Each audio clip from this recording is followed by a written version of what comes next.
कलंक का विलोम बता दीजिए। कलंक का विलोम क्या होगा? अकलंक या निष्कलंक? अकलंक नहीं होगा, निष्कलंक होगा। डी है इसका आंसर। निर्दोष का विलोम बता दीजिए। निर्दोष का विलोम शब्द क्या होता है? अनिर्दोष? गलत। सदोष, सी। तो निर्दोष का सदोष होता है। नैतिक का विलोम बताइए। नैतिक का विलोम शब्द क्या होगा? अनैतिक। नैतिक का विलोम शब्द क्या होगा? अनैतिक। तुकांत का विलोम क्या होगा? तुकांत का विलोम शब्द क्या है? अतुकांत। क्या है? अतुकांत, सी। क्वेश्चन नंबर 5 पर आ जाइए। ज्येष्ठ का विलोम शब्द बताइए। ज्येष्ठ शब्द का विलोम शब्द क्या होगा इनमें? ज्येष्ठ का होता है कनिष्ठ, ऑप्शन नंबर डी। शुद्ध वर्तनी का चयन करना है आपको। त्रिदोष किस तरह से लिखेंगे? त्रिदोष, त्रिदोष, त्रिदोष, या फिर ये वाला सही है, त्रिदोष। त्रिदोष कौन सा वाला सही है? देखिए बी तो हो नहीं सकता, डी भी नहीं होगा। अब बताइए इनमें से कौन सा सही है? त्रिदोष, ए, त्रिदोष। शुद्ध वर्तनी का चयन करना है। ज्येष्ठ बता दीजिए कैसे लिखते हैं? ज्येष्ठ, ज्येष्ठ होता है या ज्येष्ठ होता है? ये होगा डी। एक बार फिर से क्वेश्चन नंबर 8 है। शुद्ध वर्तनी का चयन कर दीजिए, कौन सा सही है इसमें? परामुखपेक्षी होता है या फिर परमुखपेक्षी होता है या परमुखपेक्षी होता है या परमुखापेक्षी होता है?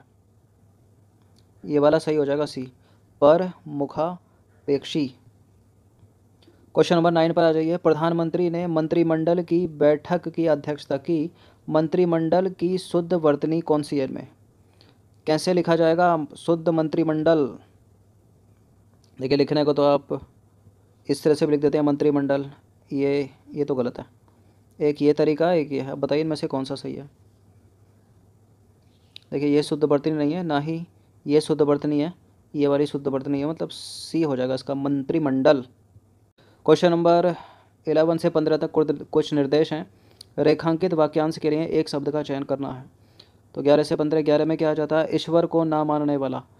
बड़ा ही आसान सा प्रश्न है ये। ईश्वर को मानने वाला आस्तिक है और ना मानने वाला जो मानता है वो आस्तिक है, जो नहीं मानता है वो नास्तिक है। मतलब ईश्वर को मानने वाला हो गया, ना मानने वाला जो है वो आस्तिक हो गया। इसका आंसर बी हो जाएगा। आस्तिक जो मानता है, सॉरी, इसका आंसर सी हो जाएगा।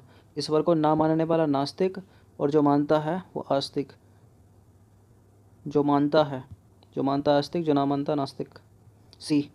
आँखों के सामने घटित घटना पर विश्वास तो करना ही पड़ेगा। आँखों के सामने के लिए शब्द बताना है। प्रत्यक्ष सही है, परोक्ष? प्रत्यक्ष, सी।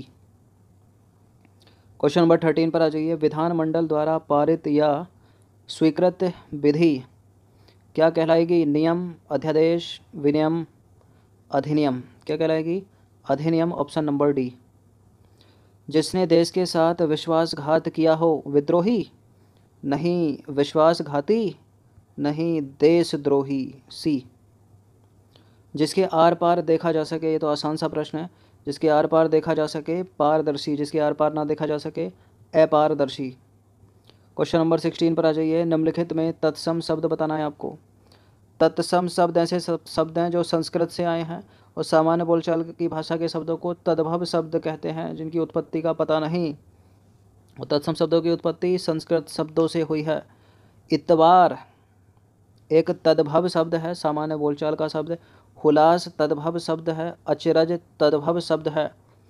अम्लिका यहाँ पर जो है वो तत्सम शब्द है, डी है इसका आंसर।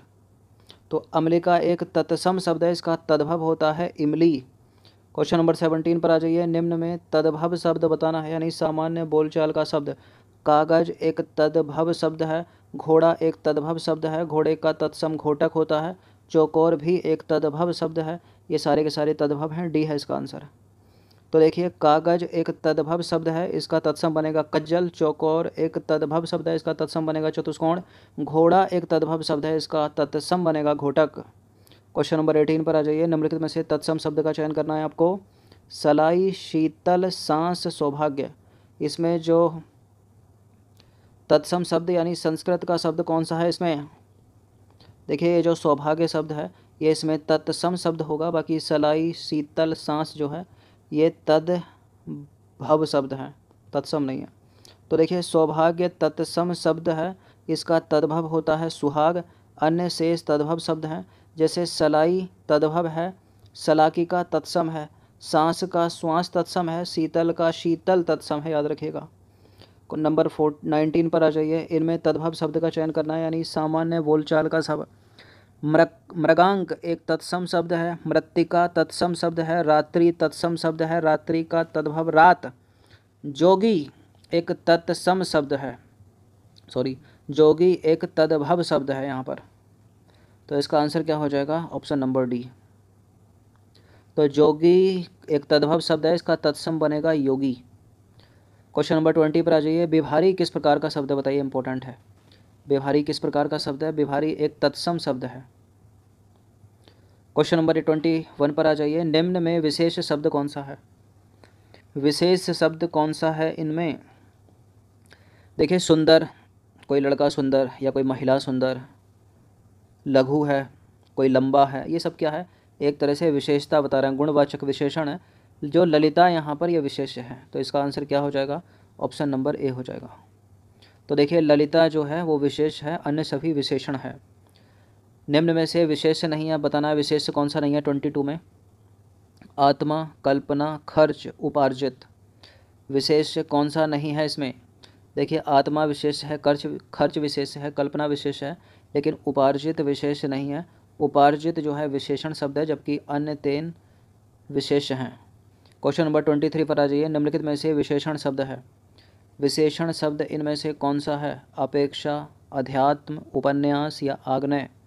बताइए कौन सा है इनमें विशेषण शब्द? ऑप्शन नंबर डी, आग्नेय शब्द एक विशेषण शब्द है।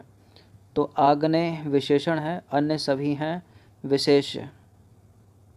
क्वेश्चन नंबर 24 पर आ जाइए। विशेषण के कितने भेद होते हैं? बताइए। 1, 3, 2, 4।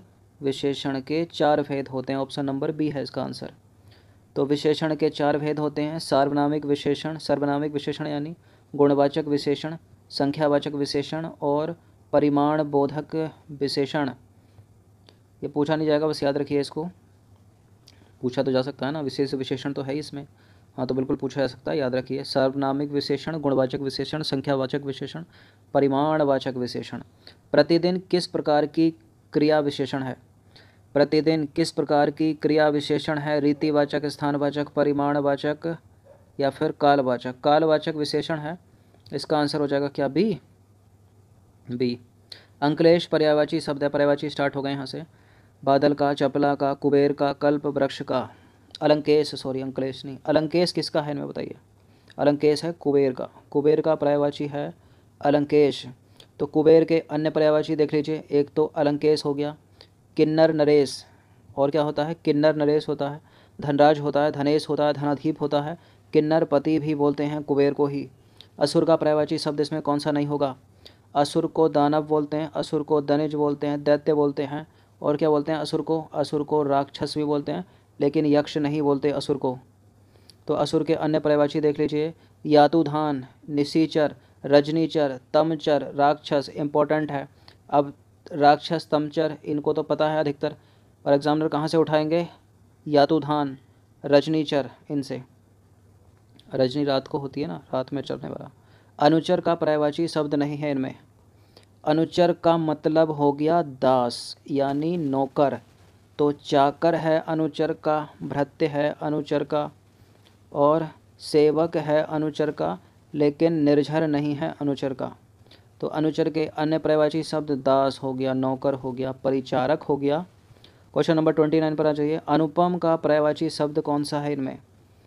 अलौकिक या अद्वितीय? स्वर्गीय तो होगा नहीं, पार्थिव भी नहीं होगा, पृथ्वी से संबंधित पार्थिव।